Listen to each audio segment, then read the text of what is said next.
নমস্কাৰ পুনৰবাৰ সকলোকে মোৰ অন্যটি ভিডিঅ'লৈ স্বাগতম জনাইছোঁ আৰু আজি মই বিশেষ এটা ভিডিঅ' আপোনালোকৰ মাজলৈ লৈ আহিছোঁ যিহেতু যোৰহাট মাজুলী যি সংযোগী দলং নিৰ্মীয়মান অৱস্থাত আছে তাৰ কিছু দৃশ্য আপোনালোকক দেখাম যিহেতু বহুতৰ উৎসুকতা বা মাজুলীবাসীৰ সপোন যি সপোনক হয়তো মাজতে বহুত দিন থমকি ৰৈছিলে সেই সপোন পুনৰ বাস্তৱৰ হোৱা দিশে আৰু কাম দ্ৰুতগতিত চলি আছে মই দেখাই দিছোঁ কাম পুৰা দ্ৰুতগতিত চলি আছে আৰু হয়তো বহুতে চৰকাৰখনক সমালোচনা কৰিছিলে কিন্তু মই বৰ্তমান দেখাই দিছোঁ যে হয়তো কিছু কামত বিসংগতি আহিব পাৰে বা থমকি ৰ'ব পাৰে কিন্তু পুনৰ এটা নতুন কোম্পানী আবণ্টন পোৱাৰ পিছত এইদৰে কাম চলিছে চাওক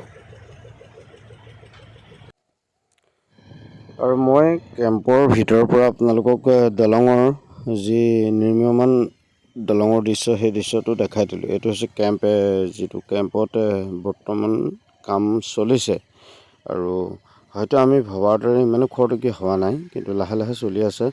প্ৰায়বোৰ কাম দলঙৰ প্ৰায়বোৰ কাম ইয়াৰ আগৰ যি কোম্পানী সেই কোম্পানীয়ে আগবঢ়াই থৈ গৈছে, গতিকে বহুত বেছি বিশেষ সমস্যাৰো সৃষ্টি নহ'ব। গতিকে দলঙৰ কাম বহুত বেছি সোনকালে হ'ব বুলি আশা কৰিছোঁ যদিহে কোনো ধৰণৰ সমস্যাৰ সৃষ্টি নহয়।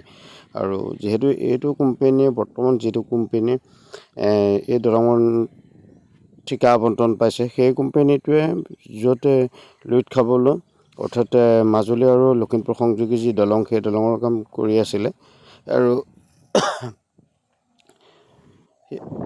সেইবাবে ভাবিলোঁ দেখাই দিওঁ। এইটো হৈছে দলঙৰ প্ৰথমটো খুঁটা আৰু ইয়াত কাম আৰম্ভ কৰিছে এতিয়া বৰ্তমান আৰু এনেকৈ প্ৰায় মই দেখাই গৈ থাকিম এফালৰ পৰা দলঙৰ কাম প্ৰায় আৰম্ভ কৰিবলৈ প্ৰস্তুতি চলি আছে আৰু সকলোখিনি মই দেখাই গৈ আছোঁ। উপলক্ষে একদম শেহলৈকে আপোনালোকক দেখাম, ভিডিঅ'টো শেহলৈকে চাব আপোনালোকে।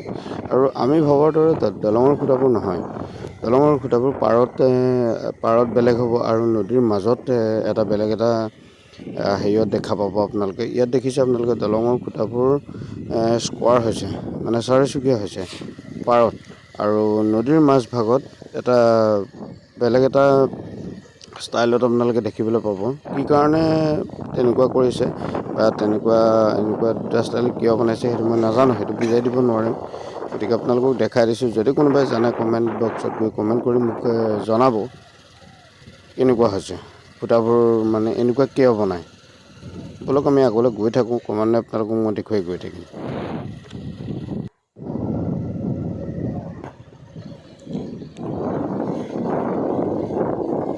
আৰু এইবোৰ বস্তু সাজু কৰি ৰখা হৈছে, প্ৰায় বস্তু সাজু কৰি ৰখা হৈছিলে যিহেতু আগৰটো কোম্পানী কিবা এটা বিসংগতিৰ কাৰণে কৰিব নোৱাৰিলে বা তেওঁলোকে দলঙৰ কাম শেষ কৰিব নোৱাৰিলে, সেইবাবেই নতুন এটা কোম্পানীক SP চিংলা নামৰ এটা কোম্পানীক নতুনকৈ আবণ্টন দিলে আৰু এই কোম্পানীটোৱে কাম এতিয়া পূৰা কৰিবলৈ যত্ন কৰিছে আৰু দুই এদিনৰ পিছতে কাম বহুত বেছি খৰতকীয়া হ'ব। আৰু দলঙৰ খুঁটাবোৰ চাওক, নদীৰ মাজৰ খুঁটাবোৰ এনেকুৱা ষ্টাইলৰ মই দেখাই দিলোঁ আপোনালোকক। আৰু পাৰৰ খুঁটাবোৰতো আপোনালোকে দেখিছিলে।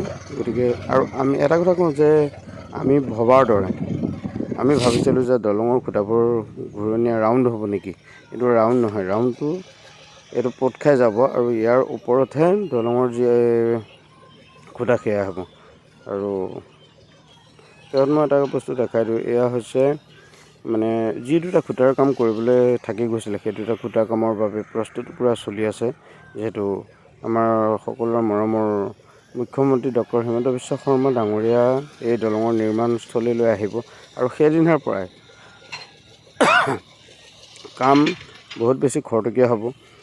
আৰু মই মাত্ৰ আপোনালোকক প্ৰাৰম্ভিক যিখিনি কাম কাজ সেই প্ৰাৰম্ভিক কাম কাজখিনিৰ কিছু দৃশ্য অন স্পট দেখাবলৈ যত্ন কৰিলোঁ। এইটো বহুতে বিচাৰি আছিল, বহুতে সুধি আছিল যে দলঙৰ কাম কিমান আগবাঢ়িছে বা দলং হ'বনে নহয়। সকলোৰে মনত এটা উৎসুকতা আছে, যিহেতু যোৰহাট মাজুলী সংযোগী দলংখন আমাৰ এক সপোন। গতিকে সেই সপোন বাস্তৱ হ'বনে নহয় সকলোৰে মনত এটা উৎসুকতা আছিল আৰু সেইবাবে মই দলঙৰ একেবাৰে নিৰ্মাণস্থলীলৈ আহিলোঁ আৰু ইয়াৰ পৰা আপোনালোকৰ মাজলৈ এটা ভিডিঅ' আগবঢ়ালোঁ। আৰু ভিডিঅ'টো আপোনালোকৰ কেনেকুৱা লাগে মই নাজানো। যদি ভাল লাগে আপোনালোকে লাইক কমেণ্ট শ্বেয়াৰ আৰু ছাবস্ক্ৰাইব কৰিবলৈ নাপাহৰিব। যিহেতু আপোনালোকৰ এটা লাইক বা অকণমান মৰমে আমাৰ চেনেলটো গ্ৰ' হোৱাত বা আগবাঢ়ি যোৱাত সহায় কৰে। গতিকে সেইখিনিতে অনুৰোধ এটা কৰিলোঁ। আৰু এয়া চাওক, যি দুটা খুঁটা নিৰ্মাণ কৰিবলৈ থাকি গৈছিল বা বহুৱাবলৈ থাকি গৈছিল সেই দুটা খুঁটাৰ কামৰ বাবে এইদৰে এনেকৈ প্ৰস্তুতি চলাই থকা হৈছে আৰু মাটি পেলাই আছে। আৰু যেতিয়া হ'ব বা আকৌ মই নেক্সট ভিডিঅ'টোত আপোনালোকক দেখাবলৈ যত্ন কৰিম প্ৰকৃততে খুঁটাৰ কাম আগবাঢ়িলে নাই। কিন্তু এইখিনিতে পুনৰ কওঁ যে আমি বিজেপি চৰকাৰখনৰ কিছুমান উন্নয়ন আমি দেখাবই লাগিব। যিহেতু কিবা এটা বিসংগতিৰ কাৰণে হয়তো দলংখন স্তব্ধ হ'ব পাৰে, বন্ধ হ'ব পাৰে সেই মুহূৰ্তত, কিন্তু বৰ্তমান পুনৰ কাম চলিছে। কিন্তু চৰকাৰখনৰ কিছুমান কামক আমি শলাগ ল'ব লাগিব। যিহেতু